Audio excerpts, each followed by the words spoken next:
আজকে যে করে হোক আমাকে কিন্তু ১৩ রকমের ফুল জোগাড় করতেই হবে। কারণ আজকে তো বিপত্তারিণী পুজো আর আমরা কিন্তু এই পুজোটা করি। তো তাই জন্য আমাকে কিন্তু ১৩ রকমের ফুল জোগাড় করতে হবে। কারণ বিপত্তারিণী পুজোতে কিন্তু ১৩ রকমের ফুল লাগে। তো তাই জন্য কিন্তু আজকে খুব সকাল সকাল ঘুম থেকে উঠে পড়েছি। আর ঘুম থেকে উঠেই কিন্তু আমি ফুলগুলো তুলে নিয়েছি। তো নিচের থেকে কয়েকটা ফুল তুলে নিয়ে এসে তারপরে এসেছিলাম ছাদে, কয়েক রকম ফুল ছিল, তো সেগুলো কিন্তু নিতে এসেছি। তো দেখো এখানে কিন্তু প্রায় ৯ থেকে ১০ রকমের ফুল জোগাড় হয়ে গেছে। আর ২-৩ রকম কিন্তু পাশের বাড়ি কাকু বলেছে দেবে। তো যাই হোক, ফুল তুলে নিয়ে এসে তারপরে কিন্তু সোজা চলে এসেছিলাম রান্নাঘরে। কারণ পুজো দিতে যাওয়ার আগে আমি কিন্তু রান্নাবান্নাটাও কমপ্লিট করে রাখবো।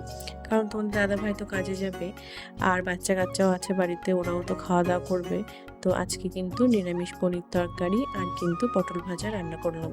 বুঝতেই পারছো ৮টার সময় পুজো, ব্রাহ্মণ আসবে, তো তার মধ্যে তো আমাকে সমস্ত কিছু গুছিয়ে, পুজোর সমস্ত কিছু গুছিয়ে তো পুজোর ওখানে যেতে হবে।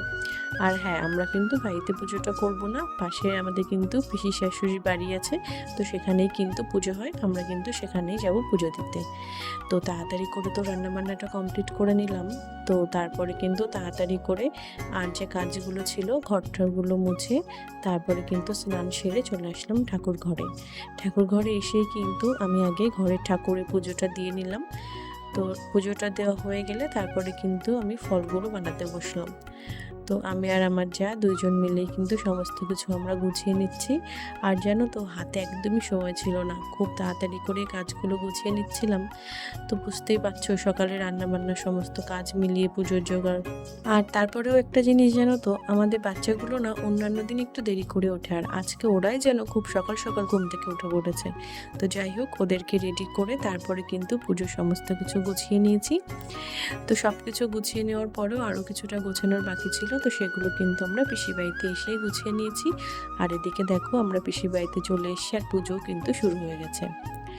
পুজোটা কিন্তু ঘরের মধ্যেই হচ্ছিল, ঘরে যেহেতু অল্প জায়গা তাই জন্য কিন্তু আমরা সবাই মিলে বাইরেই বসেছিলাম। আর আরতি করার আগে আমরা কিন্তু ধূপকাঠি আর মোমবাতিটাও ধরিয়ে দিই। তো যাই হোক, এদিকে দেখো আমাদের পুজো কিন্তু পুরোপুরি কমপ্লিট হয়ে গেছে। তো সবাই একবার বলো, জয় মা বিপত্তারিণীর জয়।